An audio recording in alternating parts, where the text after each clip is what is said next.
కథలంటే ఇష్టపడేటువంటి పిల్లలందరికీ శుభాశీస్సులు. ఈ రోజు మనం శ్రీ చెన్నూరు సుదర్శన మావయ్య గారు రచించిన రామచిలుక పిల్లల కథల సంపుటి నుండి 12వ కథ బోధన అనే కథ విందాం.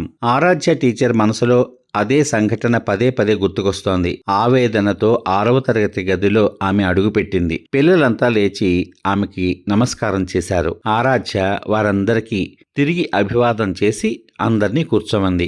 ఆ రోజు చెప్పాల్సిన పాఠం పేరు ఏనుగు అని నల్లబల్ల మీద వ్రాస్తుంటే ఆమె కళ్ళు చెమ్మగిల్లాయి. పిల్లలు గమనించకుండా ఎడమ చేతి 2 వేళ్లతో కళ్లద్దాలు పైకి లేపి కళ్ళు ఒత్తుకుని వెనక్కి తిరిగి పుస్తకం తెరిచింది.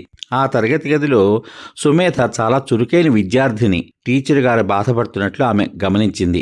ఆరాధ్య పుస్తకం తెరిచి ఏనుగు పాఠాన్ని చెప్పడం ప్రారంభించింది. ఏనుగు ప్రమాదకరమైన జంతువు కాదర్రా, దానిని మచ్చిక చేసుకుంటే సాధు జంతువులా మారిపోయి మనకెన్నో పనులు చేసి పెడుతుంది. దారి సరిగ్గా లేని అడవి ప్రాంతాలలో ఇంటి కలప కోసం ఉపయోగించే భారీ వృక్షాలని కోల్చడానికి, వాటిని ఇంటికి తరలించడానికి కూడా ఏనుగులు ఎంతగానో సహాయపడతాయి. సర్కస్లో ఏనుగు ప్రధానమైన ఆకర్షణగా మనకు కనిపిస్తుంది కదా. మీరు చూసారా? మహారాజుల కాలంలో ఏనుగుల్ని యుద్ధాల్లో వాడుకునేవాళ్ళు.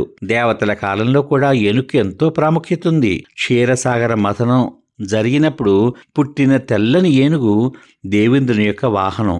అలాగే పార్వతీ తనయుడైన వినాయకునికి ఏనుగు తలని శివుడు అతికించాడు అని మనకి పురాణాలు కూడా చెబుతున్నాయి. ఆయననే మనం విఘ్నేశ్వరుడిగా పూజిస్తున్నాం. గజలక్ష్మి అనేది అష్టలక్ష్ములలో ఒక ఏనుగు. గజేంద్ర మోక్షంలో విష్ణువు తన సుదర్శన చక్రంతో మొసల్ని చంపి ఆ గజేంద్రుడిని రక్షిస్తాడు. నేటి ఉత్సవాల్లో కూడా దేవుని విగ్రహాలను గజేంద్రుడిపైన మనం ఊరేగిస్తూ ఉంటాం. ఏనుగుకు కరి, గజము, గజేంద్రుడు, దంతి మరియు హస్తి అనే బోల్డని పేర్లున్నాయి. ప్రతి సంవత్సరం ఆగస్టు 12వ తేదీన ప్రపంచ ఏనుగుల దినోత్సవం జరుపుకుంటున్నాం. అలా ఎంతో ప్రశస్తమైన ఏనుగును దాని విలువైన చర్మం కోసం, దంతాల కోసం నేడు మనుషులు మట్టుబెట్టేస్తున్నారు, అంటే చంపేస్తున్నారు. ఏ కారణం లేకుండానే నిన్నటి రోజున అనగానే ఆరాధ్య కళ్ళల్లో నీళ్లు గిర్రున తిరిగి జలజల కిందకి రాలిపోయాయి. పాఠంలో లీనమైన విద్యార్థులు ఒక్కసారిగా కంపించిపోయారు. వారిని గమనించి ఆరాధ్య టీచర్ వెంటనే తేరుకుని గొంతు సర్దుకుంది. పిల్లలు, నిన్నటి వార్త విన్నారా? ఒక ఆకతాయి పిల్లవాడు పనస పండులో దీపావళి మందు కూర్చి ఆకలితో అలమటిస్తున్న ఒక ఏనుగుకు ఆహారంగా ఇచ్చాడు. పాపం, ఆ కుర్రవాడి యొక్క ఆకతాయితనాన్ని, ద్రోహ బుద్ధిని అర్థం చేసుకోలేని ఆ మూగజీవి ఆశగా నోట్లో పెట్టుకుని కొరికింది. పనసపండు పేలిపోయి ఏనుగు నాలుక, దవడలను ఛిద్రం చేసేసింది. అది బాధను తట్టుకోలేక నీళ్లతో గొంతు తడుపుకుందామని నీళ్ల కోసం ఊరంతా తిరిగిందే గాని ఎవ్వరినీ హాని చేయలేదు. చివరికి ఊరి చివర వాగులోకి వెళ్ళి నీళ్లు తాగింది. అయినా గొంతులోని ఆరని మంటలతోటి కాసేపటికే చనిపోయింది. అటవీ అధికారుల ప్రయత్నాలన్నీ విఫలమైపోయాయి. వైద్య పరీక్షల్లో ఏనుగుకు మరికొద్ది రోజుల్లోనే మరొక బుల్లి ఏనుగు పుట్టేదని కూడా తెలిసింది. తన బిడ్డని చూసుకోకుండానే ఆ తల్లి ఏనుగు కన్ను మూసింది. ఎంత దారుణం! ఇది మహాపాపం. ఆ పిల్లవాడిని గుర్తించి సరియైన శిక్ష విధిస్తే గాని ఏనుగు ఆత్మకి శాంతి కలగదు. ఏనుగుల మీద ఇలాంటి ఘోరాలు మళ్ళీ జరగకుండా ఉంటాయి అంటూ చెబుతుంటే పిల్లల ముఖాల్లో వాడు దొరికితే చంపేస్తాం అన్నంత కోపం కనబడుతోంది. ఇంతలో పాఠశాల చివరి గంట మ్రోగింది. ఆరాధ్య టీచర్ క్లాసు నుండి వెళ్ళిపోతుంటే పిల్లలంతా ఎంతో బాధగా, భారంగా లేచి నిలబడ్డారు. త్వరగా పుస్తకాలు సర్దుకుని పరిగెత్తాలనే ధ్యాస వాళ్లలో కనిపించలేదు. సుమేధ బడి గేటు దాటి మైదానంలోని ఒక చెట్టు కింద కూర్చుని సన్నగా ఏడుస్తోంది. ఆ చిన్నారి మనసు ఆలోచనలతోటి సతమతమైపోతోంది. ఏనుగుకు పనసపండు ఎవరిచ్చారో తనకు తెలుసు. పనసపండులో దీపావళి మందు కూరుస్తుంటే అదొక రకమైన ఆట అనుకుంది. పేలినా పెద్దగా పట్టించుకోలేదు. అది పరిగెడుతుంటే సంబరపడింది. ఏనుగు గొప్పతనం తెలిసాక, అది చనిపోయింది అని తెలిసాక సుమేధలో బాధతో కూడిన భయం ఆవహించింది. నేరం చేసిన వారికంటే దాన్ని కప్పిపుచ్చేవారే మహాదోషులు. నేరం చేసిన వాళ్ళు మనవాళ్ల, పరాయి వాళ్ల అనే తారతమ్యం ఎప్పుడు చూపించకూడదు.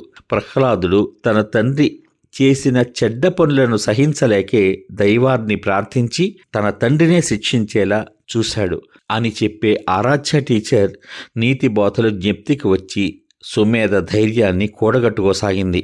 ఉపాధ్యాయులంతా సుమేధను చూసి చూడనట్లుగానే వెళ్ళిపోయారు. చివరగా బయలుదేరిన ఆరాధ్య టీచర్ సుమేధను చూస్తూనే దగ్గరికి పరిగెత్తింది. ఆమెను చూడగానే సుమేధ బిగ్గరగా ఏడుస్తూ అమాంతం టీచర్ గారిని హత్తుకుపోయింది. ఆరాధ్య టీచర్ నివ్వెరపోయింది. ఏమైందిరా అంటూ బుజ్జగిస్తూ అడిగింది. కొద్దిసేపటికి తేరుకుని సుమేధ వెక్కి వెక్కి ఏడుస్తూ నెమ్మదిగా నోరు విప్పింది. టీచర్, మనం పోలీస్ స్టేషన్కి వెళ్దాం. ఏనుగుని ఎవరు చంపారో నాకు తెలుసు అనగానే నిర్ఘాంతపోయింది. నిజమా? నువ్వు చూసావా అంటూ ఆశ్చర్యంగా అడిగింది ఆరాధ్య. అవును టీచర్, నేను ఎస్ఐ గారికి జరిగిందంతా చెప్తాను, నన్ను తీసుకువెళ్ళండి ప్లీజ్ అంటూ ఏడుపును ఆపుకోలేకపోతోంది సుమేధ. సుమేధను ఓదారుస్తూ ఆటోలో పోలీస్ స్టేషన్కు తీసుకువెళ్ళింది ఆరాధ్య. సుమేధ, నువ్వేం భయపడకమ్మా, నువ్వు చూసింది చూసినట్లు చెప్పరా అంటూ ఆరాధ్య టీచర్ సుమేధకు ధైర్యం చెప్పింది.